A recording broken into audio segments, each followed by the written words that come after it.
Welcome to Norfolk Perspective City Slice. I'm Bob Batcher, and I discovered getting ready for this show, I'm not ready for this show. So you're going to stay tuned for a great ride here. Deidre Love, Executive Director of Teens with a Purpose. How you doing? Great.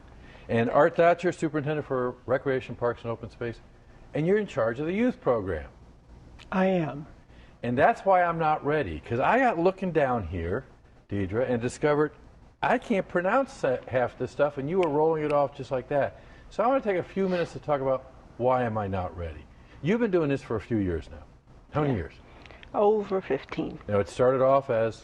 It started off as a ministry addressing HIV, education and prevention, a peer-led ministry with me as the coordinator. Wow. And then it grew into? And then it evolved into this amazing youth movement that addresses all the relevant issues that young people face today, still with the focus of peer-to-peer. So teens helping teens.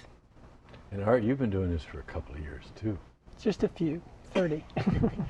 Now, when I was the resident expert, I figured I was a kid, and I was reminiscing back, a few years ago. I was the token youth on an adult board, and I was there to learn how to be an adult.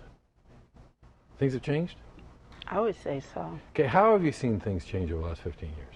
Well, as we were discussing before we went live, in the past, adults provided services to young people, and that's what youth development was.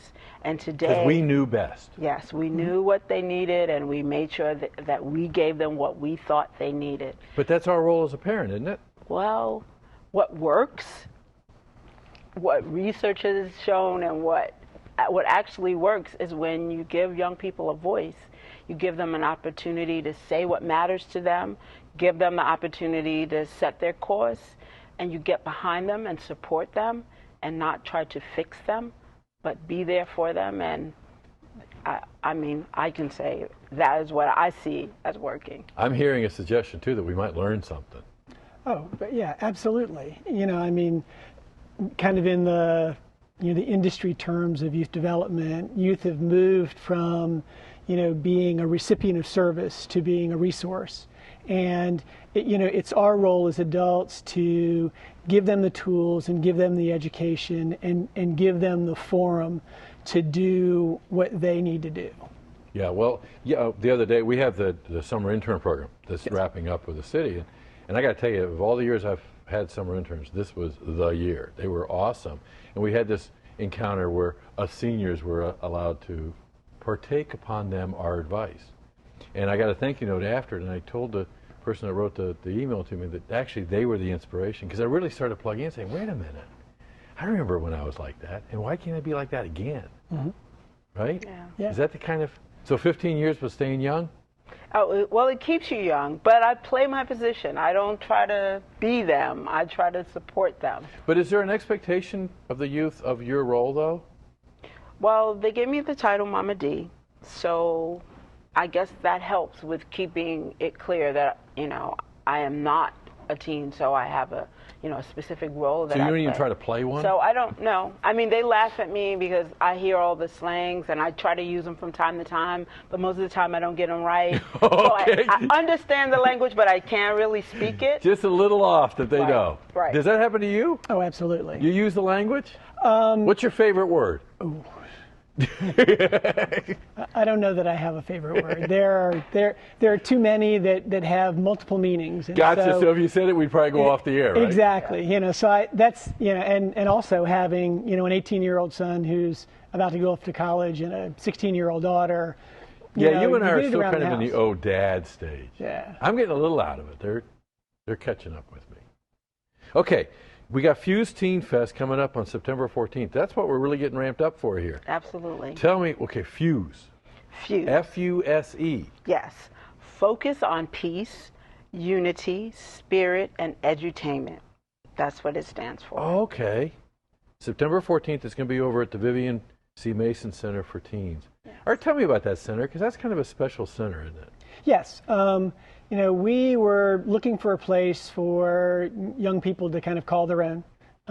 And so we had an opportunity about a year and a half ago to convert the Visual Arts Center at Vivian C. Mason into a teen center. And it coincided with an opportunity to bring Teens with a Purpose under the same roof as our Division of Youth Services.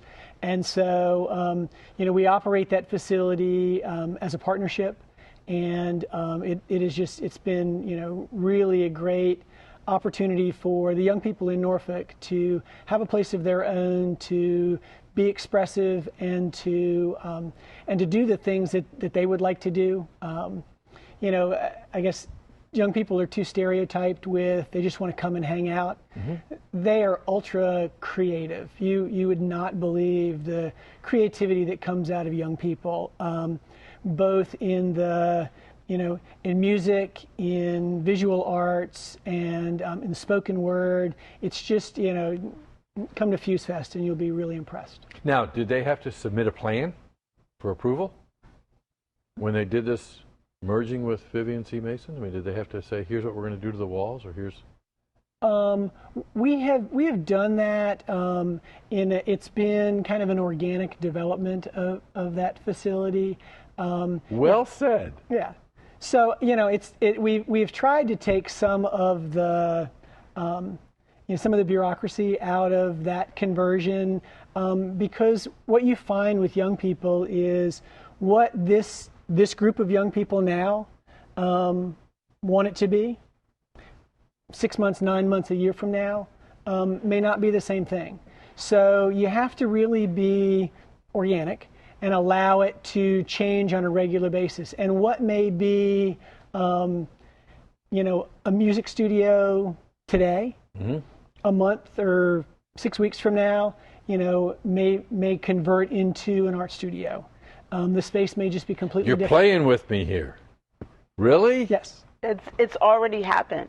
When we started, does that mean the first one was wrong? No, absolutely we just follow their lead. So what's on the agenda for the 14th? Something tells me it wasn't what was on the agenda last year. No. They had their planning meeting. I had hoped they would do another theatrical event. Because it was so good. It was so good, and they're so good at it. Did you But suggest guess what? it? They did it. Oh, I let everybody bring it to the table, and I had my fingers crossed. And I get to weigh in, so I said, you did really well at that. Wouldn't you like to? Let's everybody put your suggestions out there.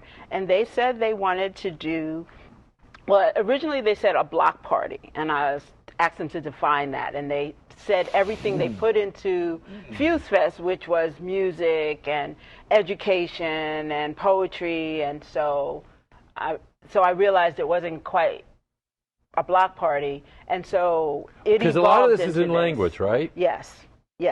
So I had them define what that meant to them, and then go on. So they took it from the theater, and now they're doing a festival, a small festival, but a festival nonetheless. It's the language they choose that kind of defines them, but they felt like the whole issue of violence was going on, and they wanted to address violence with peace instead of talk about all the negativity, but create a peaceful environment and talk about how we could, they could impact their peers using this festival. So, and they came up with some pretty unique ideas. So, Now, are you invited that day? Absolutely. And there'll be other adults there, but we can only support. They are going to be leading. They are working with other youth organizations, and they'll be the greeters, and they'll be the coordinators for the stage and for the workshops. They'll be the facilitators. But I'll get to help. I'll probably, I don't know, maybe sling some hamburgers or something, but I'll be there. Because I'm looking down this list, and there's some typos on it, I think. Don't think so. I don't know. Solstice? Solstice Rebel. That's probably spelled correctly. Yeah. Yeah. And then Cabana Black. Now, what are those? Cabana Black is an amazing artist. Is it okay that I don't know this? Well, you little what? It's okay. It's okay. Yeah, he's young. He's vibrant. He's well known. All of the young people know his music. He has a big following, and he does positive music. He's awesome. Cool. And then Solstice Rebel is the same. They do young, positive music, some of it addressing issues, others just uplifting stuff that everybody's going to enjoy.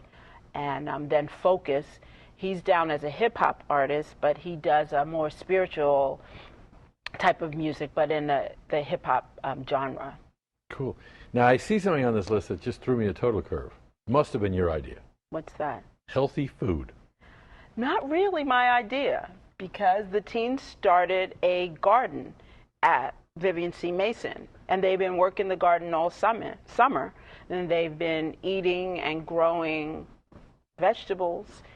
So it wasn't really my idea. I didn't know, it started as an idea, and it bloomed into beautiful squash and eggplants and tomatoes, and they work the garden every day. And so I'm happy to say, started really eating healthy. Cool. And walking to some field trips instead of taking a bus. And so it just made sense. It's the end of the garden season. It's the harvest. We'll have plenty of fresh vegetables available. So, ta-da. Art, at the risk of bringing this up, when we're not taping, you and I are in a class together, and I've used the term sneaky quite a bit, that personal trainers tend to be a little on the sneaky side, mm-hmm. that they're going to sneak something in on us and we're going to do something that we normally don't do exercise-wise. But what really hit me with this, that sneakiness is really creating a new relevance for the kids. And the definition of relevance is coming from the kids, mm-hmm. not necessarily from us. Mm-hmm. But we're going to be embarking over the next several months in community dialogue. And it's very comfortable for the three of us to start communicating because we have a relevance between the three of us. But it might be good to include one of those teens and start listening. Actually, we really wanted to bring one. We have this teen summer camp, and they're the peer leaders at the camp.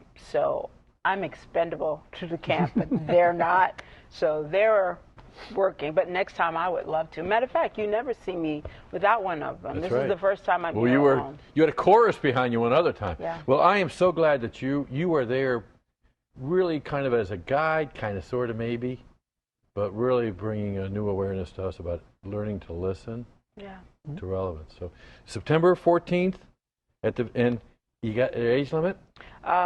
Teens, adults are welcome if they're coming to accompany a teen. We do have an adult workshop that's going to take place. So Art and I just need to just lay bring low a teenager and we'll let you in. We'll go find a teen. Yeah. Thank you. Thank you. Thanks for joining us. Thanks.